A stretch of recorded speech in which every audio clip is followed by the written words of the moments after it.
pessoal, bom dia, né, a todos do Polo Carpina, Santa Cruz do Capibaribe, Santana de Ipanema e Palmares. Meu nome é Érica Barbosa, sou professora formadora da disciplina Introdução à Ciência Geográfica e junto com os tutores Ademir, Keila, João Paulo e Edgar, vou estar trabalhando durante essa semana com vocês sobre a relação homem e meio ambiente, certo? Então, eu acredito que vocês vêm realizando as leituras dos textos que têm sido postados na plataforma e, à medida que nós vamos avançando nas aulas, esses conceitos vão se contextualizando. Então, essa é a ideia das aulas, né?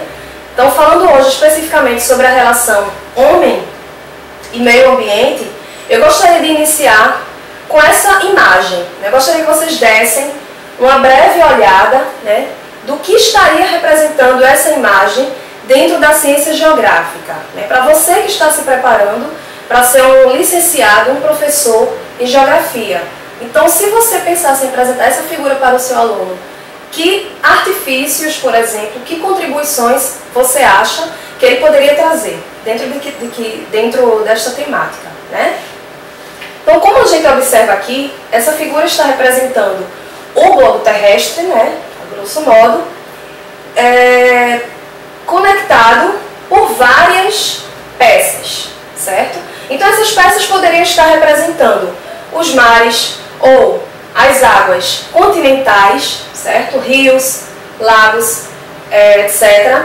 E na tonalidade verde, né, a gente poderia estar se referindo, por exemplo, à vegetação, tá?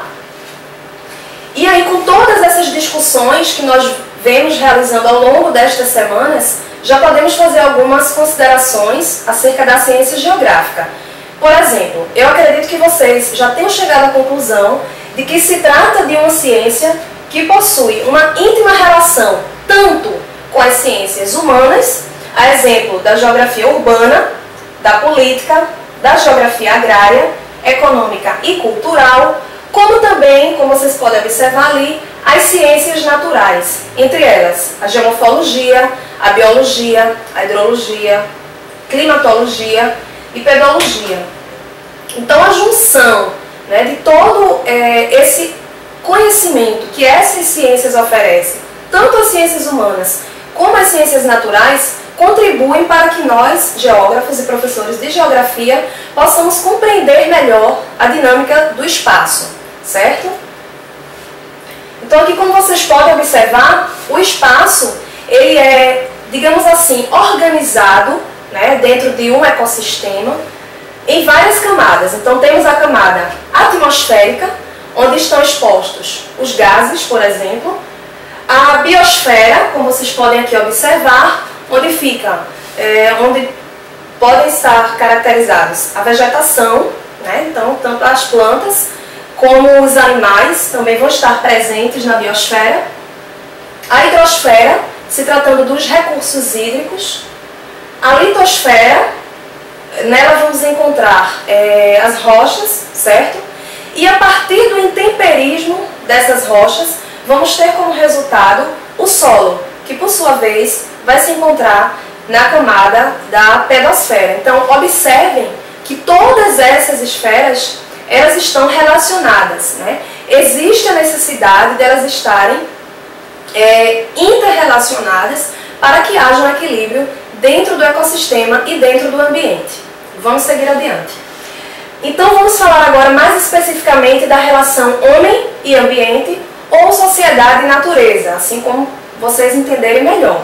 Então, a busca pela compreensão das relações entre homem e ambiente ou sociedade e natureza perpassa todas as fases do conhecimento geográfico. O que significa dizer isso? Né? Significa que desde os primórdios dos estudos da geografia, não é? que se vem analisando de que forma ocorre essa relação entre homem e ambiente. Então, essa não é uma discussão atual. Pelo contrário, é uma discussão que já vem de muitos e muitos anos e que, juntamente com as técnicas adquiridas pela ciência geográfica como outras ciências, vem sido apresentadas, digamos assim, de uma maneira mais completa à sociedade. E aí, associado a este processo, vamos ter a complexidade das relações existentes. Então, não é só ter a relação entre o homem e o ambiente, mas é necessário levar em consideração também que esta relação ela é complexa, ou seja, ela segue de acordo, ela muda de acordo não somente com o espaço, mas principalmente com o tempo. E aí a gente vê que ao longo do tempo, essas modificações elas vão se configurando no espaço de forma diferenciada. Então, voltando um pouco a essa questão da história, que é um fator preponderante, vemos que nos primórdios, por exemplo, na pré-história, há aproximadamente 4.000 anos antes de Cristo, né, o período que antecede a escrita, se tem uma escassez de registros de como se interrelacionavam os seres humanos e a natureza. Né? Então, neste período, né, antes da escrita, a relação que o homem mantinha com a natureza era considerada de equilíbrio, ou seja, o homem retirava da natureza exatamente aquilo que ele necessitava para a sua sobrevivência. Então, até este momento, não era registrado, embora eu volto a repetir a questão da escassez, né, de registros, mas acredita-se que a interferência que o homem tinha sobre o ambiente não era tão evidente como é que a gente observa hoje em dia, por exemplo, né? Então, o homem e a natureza, eles se relacionavam, digamos assim, de forma equilibrada. Então, não se observava relações de domínio ou posse da natureza pelo ser humano. E aí vocês podem observar aqui, através dessas ilustrações, né?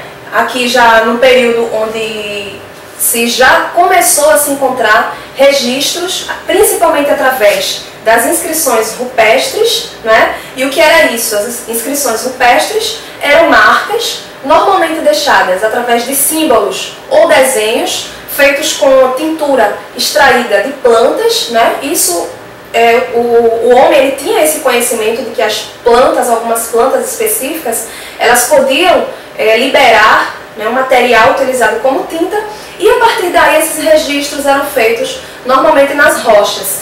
Né? A partir dessa imagem, por exemplo, nós vemos representado através de desenhos e símbolos o homem com um arco e flecha, possivelmente indicando o momento de sua caça, certo?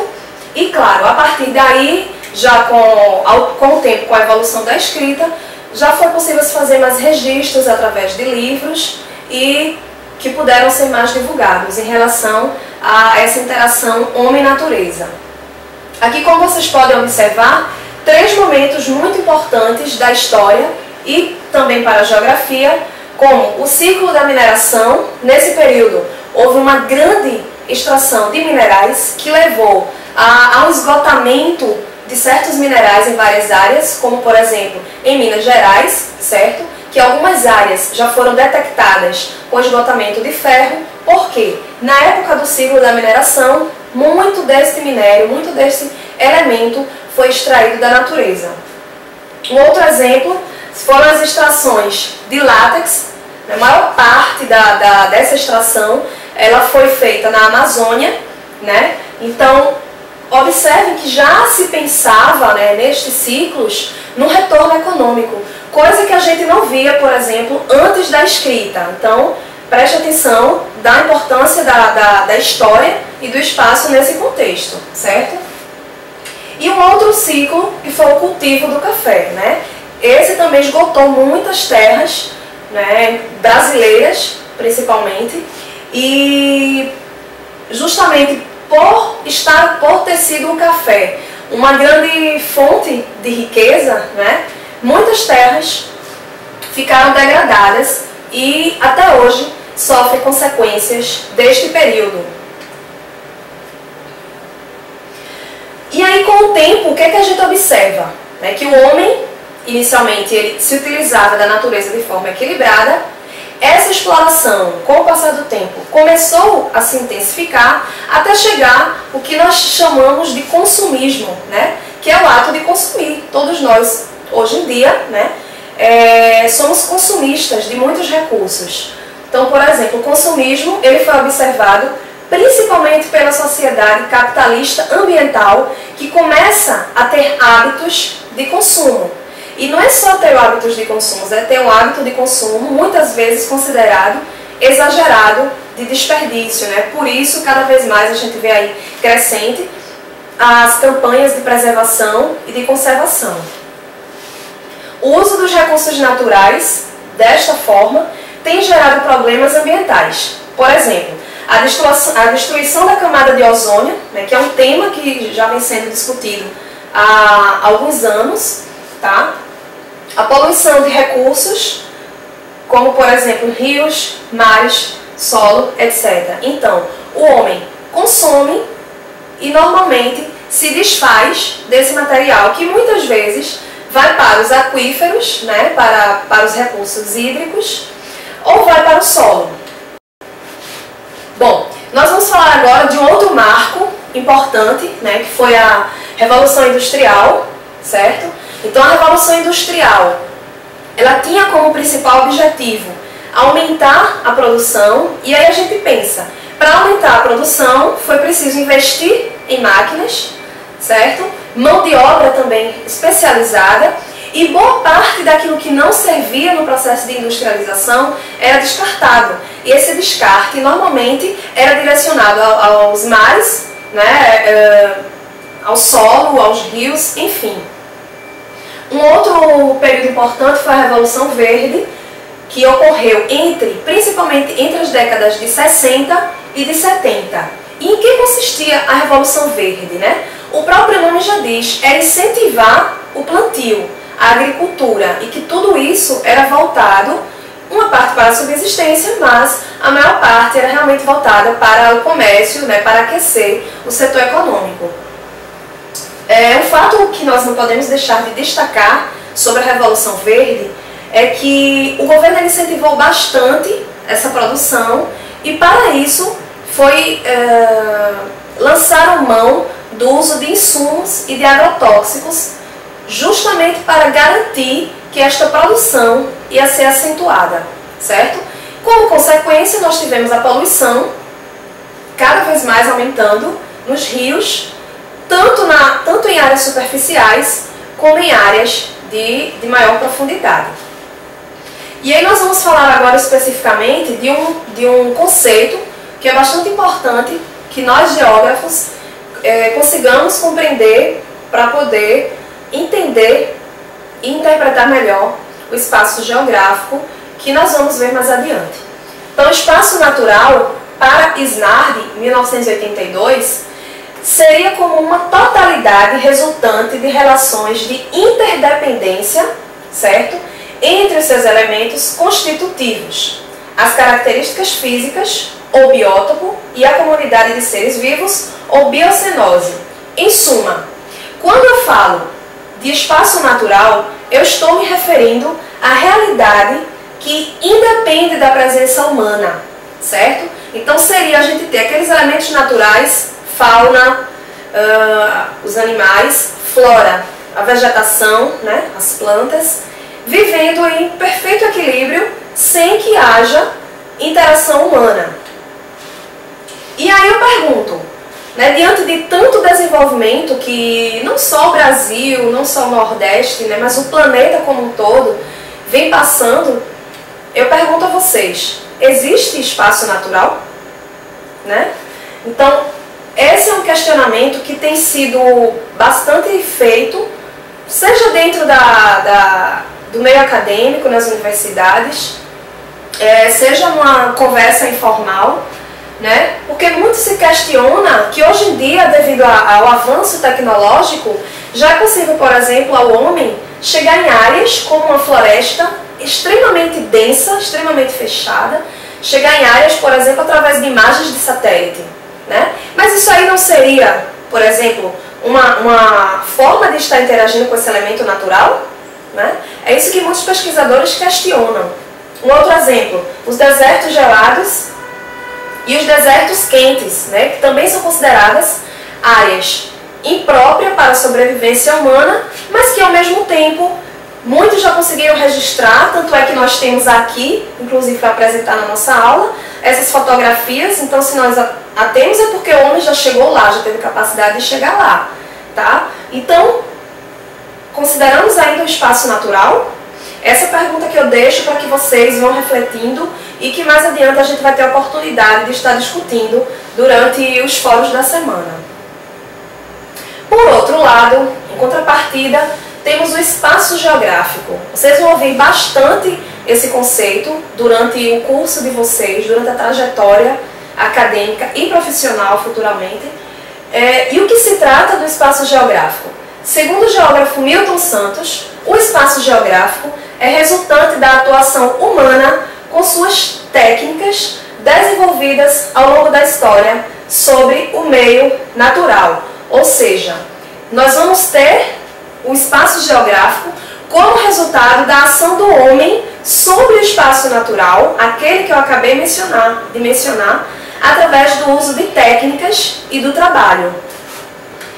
Com isso, vamos ter delineado, a partir da interferência humana, cujas ações que modificam as dinâmicas físicas e biológicas do espaço natural. Então, por isso que muito se tem discutido sobre o homem faz sim parte do meio ambiente, tá? Não é o único a influenciar nas dinâmicas, na degradação, mas tem sido sim considerado como o principal agente intensificador desses fenômenos naturais.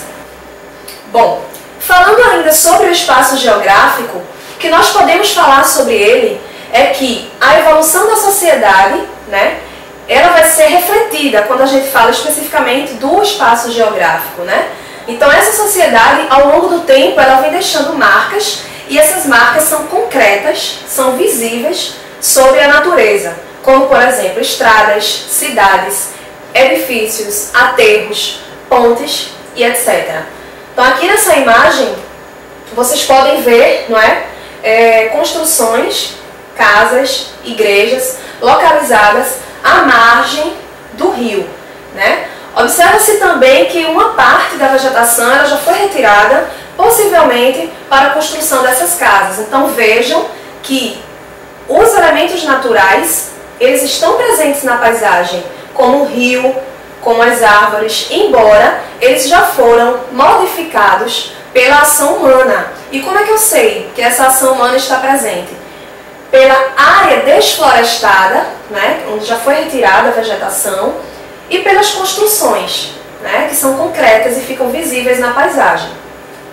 Nesta outra figura, você já vê uma presença menos significante do verde e uma maior quantidade de elementos já inseridos pela ação humana, né, como aqui também a construção de edifícios ao longo da orla, certo?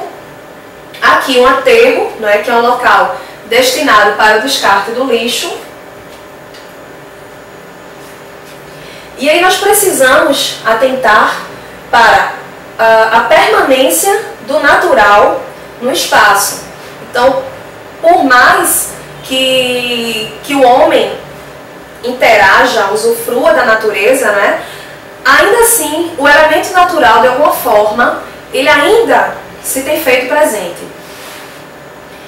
Com isso, nós vamos ver os elementos ou objetos naturais, e aí teremos rios, comunidades vegetais, formas de relevo, solos, etc. Com base nessas considerações que eu acabei de repassar para vocês, o que a gente pode ver é que a natureza ela está contida dentro do espaço geográfico, certo? Então, consiste em dizer que o espaço geográfico, hoje em dia, né, como ele é conceituado por Milton Santos, é algo mais amplo que engloba tanto os elementos naturais como os elementos artificiais. Agora vamos falar especificamente dos elementos ou objetos humanos, técnicos ou artificiais, a exemplo dos edifícios, das estradas, pontes, barragens e etc. Fazendo já uma breve reflexão sobre o que nós viemos falando, o que a gente percebe é que, ao longo do tempo, está havendo uma substituição do natural pelo artificial. E isso já vem ocorrendo desde os primórdios, hoje, de forma mais evidente.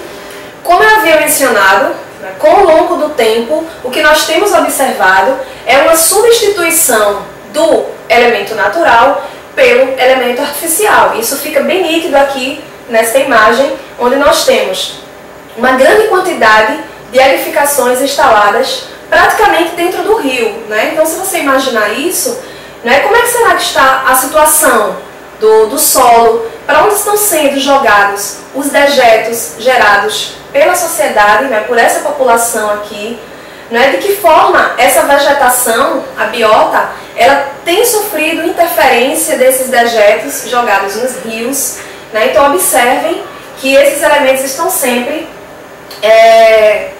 encadeados. E aí o que nós observamos é que quando há uma ação mais evidente, como por exemplo uma cheia, né, como vocês observam aqui, o que vai acontecer? Os primeiros elementos a serem afetados são exatamente aqueles construídos pelo homem. Então, o que a gente vê é que a natureza ela corre o seu fluxo normal e que o homem está ali como agente intensificador deste processo. Observem agora esta imagem, certo? E eu gostaria que vocês aí já individualmente, né, comecem a refletir, a tentar trazer para cá os conceitos que a gente já está discutindo desde a primeira aula, principalmente hoje. Né, o que seria elemento natural, você consegue ver a presença de elementos naturais nesta paisagem.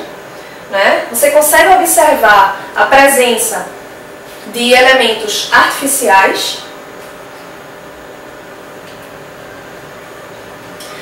E aí a gente vai entrar em algo que também tem sido muito discutido, né, que é a questão ambiental. Então, o que é meio ambiente? Antes de falar especificamente de meio ambiente, é necessário que a gente entenda o que é meio.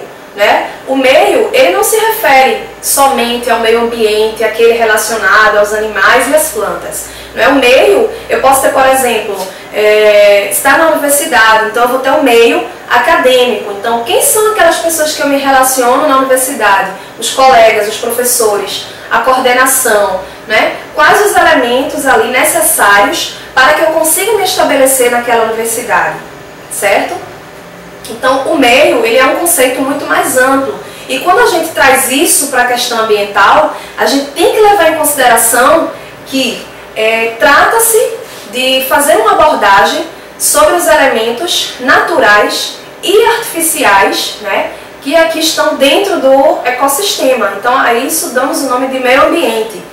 A ONU, ela define meio ambiente como o conjunto de componentes físicos, químicos e biológicos e sociais capazes de causar efeitos diretos ou indiretos em um prazo curto ou longo sobre os seres vivos e as atividades humanas. Então, no meio ambiente, nós vamos ter relacionado, como o próprio nome diz, o homem e o meio ambiente. E é exatamente nessa interseção que nós vamos ter o que nós denominamos de meio ambiente. Bom, para entender melhor, né, do que se trata o meio ambiente, é interessante que a gente faça um breve resgate dos principais momentos históricos que trouxeram contribuições para essa discussão. Um desses momentos foi a década de 70, onde foi organizada a Conferência de Estocolmo, na Suécia, sendo essa a primeira reunião ambiental mundial, ou seja, esse foi aquele momento em que a população mundial ela começou de fato a perceber que os problemas ambientais estavam afetando a humanidade e que isso poderia trazer risco para as gerações futuras. Então foi realizado esse encontro com a presença de governantes de vários países, principalmente dos países europeus e norte-americanos, e aí eles elencaram alguns pontos importantes e o mais, digamos assim, discutido deles era a questão da poluição ambiental, certo? Então nessa conferência o principal ponto discutido, ou o objetivo maior, foi realizar um planejamento ambiental com as questões globais. E aí o que acontece? Este foi considerado um marco importante porque foi possível sair daquilo que costumavam denominar como desenvolvimento zero, ou seja, era cortar de vez a produção para proteger a natureza, então estava se saindo desta ideia para chegar a uma ideia de desenvolvimento sustentável. E essa foi uma discussão que foi pela primeira vez levantada ou registrada no relatório Brundtland em 1987. Né? Então observe que as ideias elas foram amadurecendo, assim como a visão da população de uma maneira geral, de que era possível sim, né, o que foi discutido o que foi colocado nesse relatório, é que era possível sim se ter um desenvolvimento sustentável, equilibrado, sem que para isso precisasse parar o desenvolvimento, certo? E dentro do desenvolvimento sustentável, nós temos algumas esferas, sendo as principais dela, o desenvolvimento social. Então, quando a gente fala em desenvolvimento sustentável, a gente deve pensar que as nossas ações, elas devem contribuir para que a sociedade ela desenvolva junto desse crescimento econômico uma justiça socioambiental, preservação e conservação ambiental, ou seja, é a tentativa de não tirar do ambiente mais do que ele pode oferecer, né? Exatamente o reforço, para não prejudicar as futuras gerações. A ecoeficiência, a inclusão social, que seria a participação da sociedade opinando, né, e trazendo considerações importantes sobre aquilo que ela acha que é mais importante, que é mais essencial a ter naquele momento, e o desenvolvimento econômico. Então, todos esses fatores atrelados tem o que nós chamamos de desenvolvimento sustentável. E aí várias perguntas têm sido feitas, têm sido discutidas. Por exemplo, como utilizar os recursos de maneira equilibrada sem que colabore com o setor econômico sem prejudicar o meio ambiente? Esse é um grande desafio e que tem sido constantemente trazido dentro do desenvolvimento sustentável. E como reduzir os níveis de pobreza? Então, isso vai de encontro àquilo que eu falei. É um grande desafio, né? Manter em alta, digamos assim, o setor econômico sem afetar o meio ambiente e, ao mesmo tempo, levando o desenvolvimento para a sociedade. Um outro momento muito importante aconteceu aqui no Brasil, no Rio de Janeiro, a Conferência da ONU, conhecida como Rio Eco 92, e o objetivo principal dessa conferência foi discutir problemas buscando soluções. Então aqui a população ela começou a interagir, a atuar de forma mais direta. E esse foi um momento que na literatura é considerado muito importante porque fez com que surgissem as ONGs, né, que são as organizações não governamentais. Então elas têm recurso próprio e elas vão atrás de minimizar, se não solucionar, os problemas ambientais. Desta maneira, nós observamos que as questões ambientais têm várias escalas geográficas, podendo ser local, né, no bairro. Então, eu moro no bairro X e você mora no bairro Y, né? Próximos, né? Vamos imaginar assim, bairros próximos. Isso quer dizer que os problemas ambientais observados no meu bairro vão ser iguais aos problemas ambientais encontrados no seu bairro? Nem sempre, não é? Porque existem essas particularidades e a gente precisa levar em consideração a história daquele lugar, como é que se dá a dinâmica das pessoas que moram naquele lugar com o seu ambiente. Lembram do que eu falei, né? Do ambiente, né? De como você vivencia aquele lugar. Uma escala global também, entre eles podemos citar o efeito estufa. Então o efeito estufa, ele atinge não somente o Nordeste do Brasil, né, como muitas pessoas normalmente costumam colocar, mas o planeta Terra de maneira geral, né, a ponto que a gente vê aí que as discussões elas têm abordado que a cada ano, como essa temperatura ela tem aumentado, ela tem feito com que as geleiras se derretam, né, as geleiras do Polo Norte se derretam. Com esse derretimento, tem se registrado um aumento do nível do mar. E aí a gente já começa a pensar em outras problemáticas que possam vir a surgir futuramente. Com o aumento do nível do mar, é possível que daqui a alguns anos, algumas décadas, por exemplo, áreas continentais, especificamente áreas litorâneas, sejam invadidas por essas águas. Então essas são discussões e estudos que têm sido constantemente realizados, tá? Então atentem para essa questão da escala global e mundial sobre as questões ambientais. Onde, mais uma vez eu repito, a ação antrópica vem intensificando este processo. E aí, como eu já havia mencionado, nós vamos ter, aos poucos, gradativamente, a substituição do ambiente natural, né, pelo ambiente artificial. Isso ocorre como? Através do trabalho, certo? Como vocês podem observar aqui, imaginar uma área de mata, por exemplo, que foi derrubada para dar lugar à agricultura, e aí a gente já pensa na questão do desenvolvimento econômico.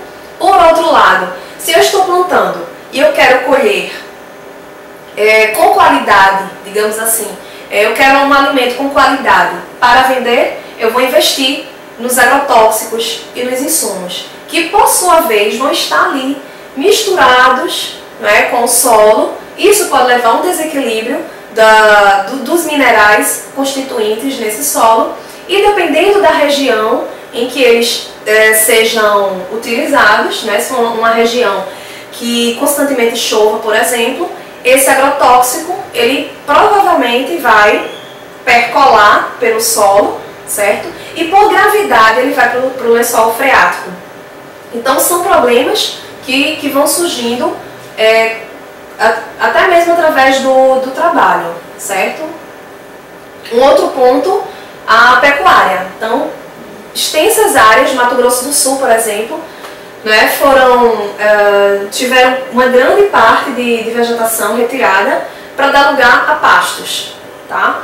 Então, pensando mais uma vez na economia, devastou-se grandes áreas, né, e aí vocês podem observar o gado, o pisoteio, né, o ato de pisar no solo deste gado, também contribui para a degradação destas áreas, né, porque ele vai compactando este solo e futuramente pode dificultar, digamos assim, certas culturas, tá? Um outro exemplo seria a abertura de estradas, né? A gente costuma ver aí, principalmente não só, mas principalmente na Amazônia, extensas áreas foram derrubadas para ceder lugar à abertura de estradas. Isso a gente observa no Brasil inteiro e até no mundo, né? No mundo inteiro, né? As estradas, a gente sabe que elas são importantes, que a gente precisa ter essa conexão com os lugares, mas, por outro lado, a gente observa que a natureza, como resposta, ela vai sofrendo esses impactos. Nós agora vamos falar um pouco sobre o crescimento econômico e a degradação ambiental, né? Que são dois fatores que andam muito próximos. Então aqui vocês veem representado nessa ilustração o que seria o crescimento econômico, né? Quanto mais o tempo passa, mais retorno financeiro, digamos assim, nós vamos ter. Em contrapartida, como resultado, vamos ter altos índices de poluição, sendo esse um dos temas mais discutidos, né, pelas conferências ambientais. Como resultado da poluição, vamos ter problemas na saúde, né, isso é muito constante, a gente vê, é muito comum. A questão do solo, então quanto mais a gente usa esse solo, né, vai chegar um momento que ele vai se esgotar, tanto é que hoje em dia nós temos muitas áreas aí que estão impróprias para plantio, porque já houve um esgotamento nutricional deste solo. Em alguns casos, a questão da água, ela influencia bastante, então se você não tem uma quantidade de água satisfatória, você não consegue plantar. Aqui a agricultura, né, que tem sido sempre relacionada com um fator que contribui bastante para o processo de degradação, e a instalação de casas, né, a construção de edificações, por exemplo, nas encostas, né, que são locais íngremes e que não suportam construções. Então, por isso que é bastante comum, quando a gente tem uma grande quantidade de chuvas, né, ver aí noticiado pela televisão, enfim, na internet, os desabamentos. Por quê? Porque o solo, como ele absorve muita água, né, dependendo do período de chuva que ele passou sobre a chuva, ele vai ficar encharcado, e aí ele vai, pela gravidade, né, vai desabar. Infelizmente, o que nós temos, muitas vezes, são inclusive vítimas fatais. Então vejam como a gente começa falando de uma problemática, mas vários pontos estão relacionados. É importante que você, enquanto geógrafo, comece a ter essa visão de conexão das coisas, né, dos elementos que fazem parte do espaço. Falando ainda sobre o crescimento econômico, né, atrelado à degradação ambiental, né, o que é que nós vemos, por exemplo, um grande desperdício de água, certo? Enquanto em outras áreas, né, pessoas muitas vezes têm que caminhar horas e horas para conseguir baldes d'água em locais onde a água é um elemento escasso, certo?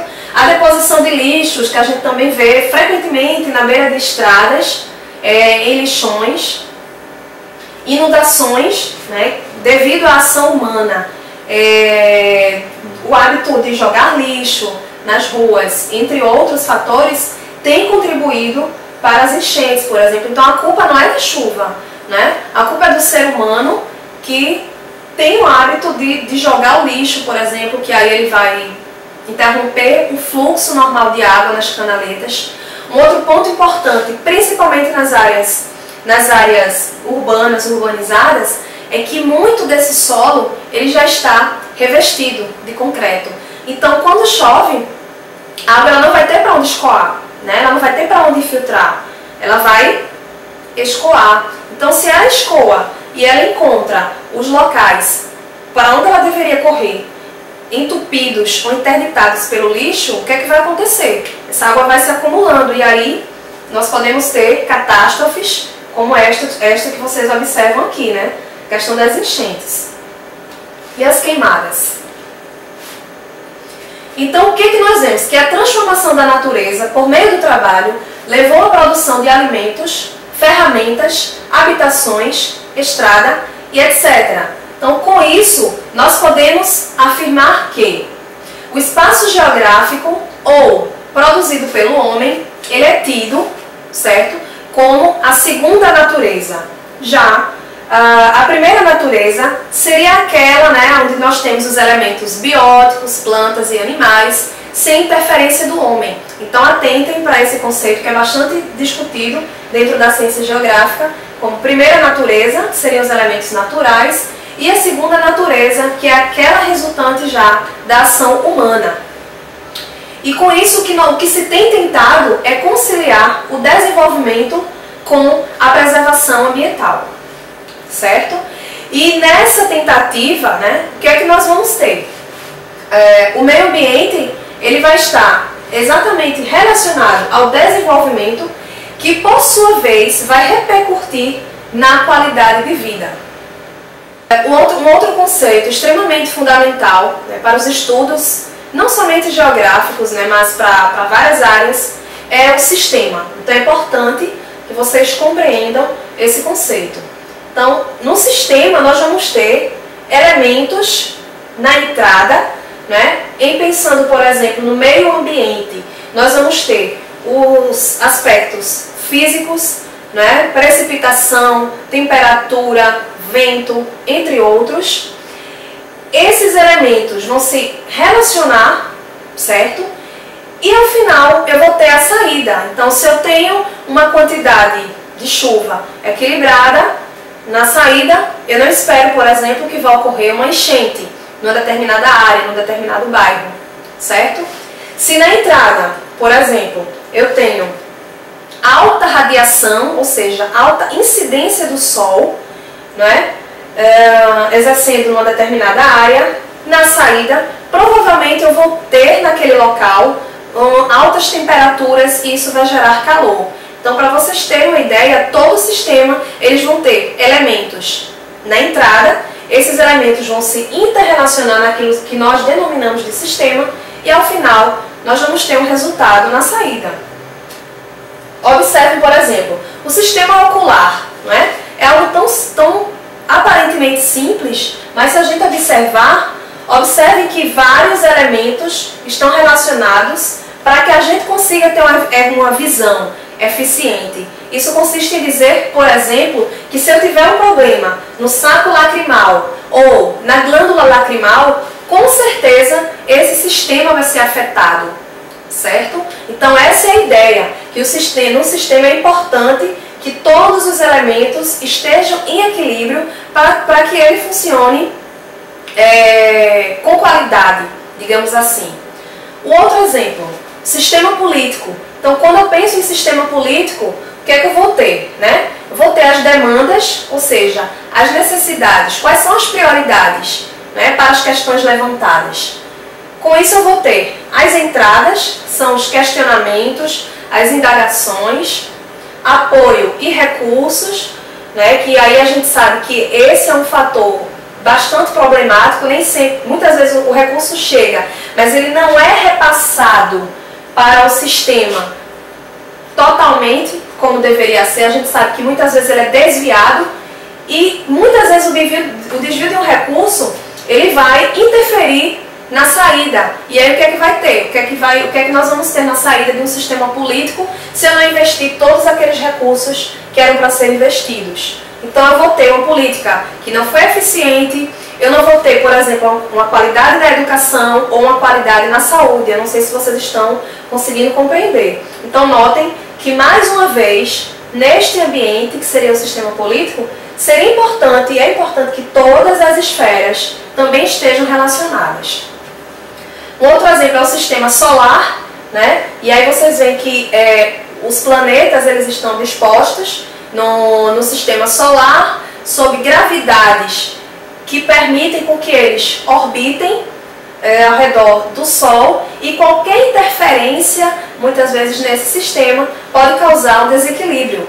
Com isso, nós podemos afirmar que o sistema é um acordo, de acordo com Christoph Folletti, em 1999, é um conceito de sistema representando o conjunto organizado de elementos e de interações. Então não é importante ter somente os elementos, é importante que eles estejam interagindo, certo? E aí possui um uso antigo e difuso no conhecimento científico. Então esse conceito de sistema ele também já vem sendo utilizado há bastante tempo. Com a evolução e com a necessidade de entender melhor a atuação do homem dentro desse sistema, principalmente o sistema natural do meio ambiente, foi criado o geossistema. E o que seria o geossistema? No geossistema, além de todos os elementos naturais que eu já acabei de mencionar para vocês, é levado em consideração também a ação do homem. Então, no geossistema, nós somamos a geomorfologia, o clima, a hidrologia. Com isso, nós vamos ter o potencial ecológico que aquele lugar pode oferecer e de que maneira a ação antrópica ela vai interferir no equilíbrio do potencial ecológico a partir da exploração biológica, né? Então, observem que estes elementos eles estão relacionados e o fluxo pode ser variado. Então, consideramos vegetação, solo, fauna, clima, são elencados vários fatores, inclusive o homem. Então, essa é a diferença do geossistema para o conceito de sistema, porque nele nós precisamos levar em consideração a organização espacial. Então, esse é um conceito importantíssimo dentro da evolução da ciência geográfica. E aí eu pergunto, depois de tudo isso que a gente vem discutindo, o que é degradação ambiental? Né? A degradação ambiental, como vocês já devem ter refletido, ter pensado a partir das imagens que eu já demonstrei hoje, ela pode ser de forma natural, e aí nós podemos denominar de catástrofes naturais, e a degradação ambiental também pode ser antrópica, quando ela sofre exatamente a ação humana. E aqui vocês veem retratados, por exemplo, o derramamento de óleo nos mares, né, pelos navios petroleiros, que atingem diretamente a fauna e a flora desse recurso hídrico. A derrubada de madeiras, que ainda permanece até os dias atuais, certo? A escassez de água, que muitas vezes é um fator limitante para o desenvolvimento das plantas e até mesmo para a permanência do homem, né, dos seres humanos, e o grande acúmulo de lixo que nós temos percebido, né, em várias áreas, né, inclusive no leito de rios. E justamente esse acúmulo de lixo, né, dando sequência ao slide anterior, ele tem se tornado cada vez mais frequente, e aí entra naquilo que a gente já vinha discutindo também nas aulas anteriores. Vocês lembram da charge do lixo, né, a questão do lixo, que o personagem, ele criticava o governo por ele encontrar na cidade aquela grande quantidade de lixo. Por outro lado, ele estava jogando o lixo no lugar errado, né? Então, assim, a gente precisa ter conhecimento dos nossos direitos, claro, mas antes de mais nada é necessário que cumpramos com os nossos deveres. Então, tudo isso que a gente vem discutindo passa muito pela questão da consciência ambiental, dos hábitos, né, inclusive. Então, mais uma vez, aqui a construção de casas nas encostas, né, que devido a uma grande quantidade de chuvas, isso aqui aconteceu no Rio de Janeiro, a grande quantidade de chuvas, o solo ficou saturado de água, não suportou, né, e aí ele cedeu, levando inclusive à morte de muitas pessoas. As cheias, né, que acontecem em vários locais e muitas vezes intensificada pelo homem. E eu pergunto, onde, como e por que ela ocorre? Ela ocorre em vários locais do planeta, né? Nós vemos a grande quantidade de gases que são expelidos pelos automóveis, né? Isso tem aumentado os índices de poluição e intensificado o efeito estufa, que vem sendo bastante discutido, certo? Aqui mais uma vez, a grande quantidade de insumos que é despejado no solo, dejetos de esgoto que é derramado nos rios, e enfim. E aí vocês vê uma catástrofe natural, né? Que nesse caso foi intensificada pela ação do homem, como vocês podem observar aqui, várias construções bem próximas da linha de costa, tá? E com isso nós vemos que cada vez mais a expansão urbana ela tem acontecido. Então essa relação do homem com o meio ambiente ela tem acontecido de forma cada vez mais intensa, né? E aí vocês podem as construções, abertura de estradas, prédios, enfim, edificações. E com isso, o que é que nós podemos tirar da aula de hoje? Primeiro, que é importante que nós, geógrafos, né, tenhamos consciência do nosso papel, que é não somente identificar os elementos presentes no espaço, né? Então é identificar, interpretar esses elementos, certo?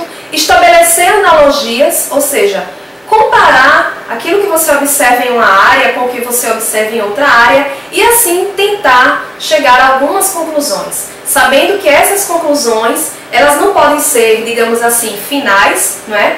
Porque o espaço é dinâmico, né? Os elementos naturais e humanos eles ocorrem de acordo com o espaço e o tempo, né? Então esse foi o objetivo principal da aula. Eu espero que vocês tenham compreendido, certo? Procurem continuar realizando as leituras dos textos. Vocês vão realizar uma atividade presencial no próximo dia 3, né, sobre a videoconferência, e para isso vocês também vão ter tido a necessidade de realizar as leituras dos materiais que eu vou disponibilizar. No mais, continuem mantendo contato com os tutores através dos chats e participando dos fóruns, né? Sabendo que esse não é somente um momento para garantir a sua nota, né? Mas é preciso levar em consideração que você realizou a leitura e que você vai estar ali interagindo comigo, com os tutores e com os colegas, e que a gente só aprende trocando informações. No mais, agradeço a todos, até a próxima!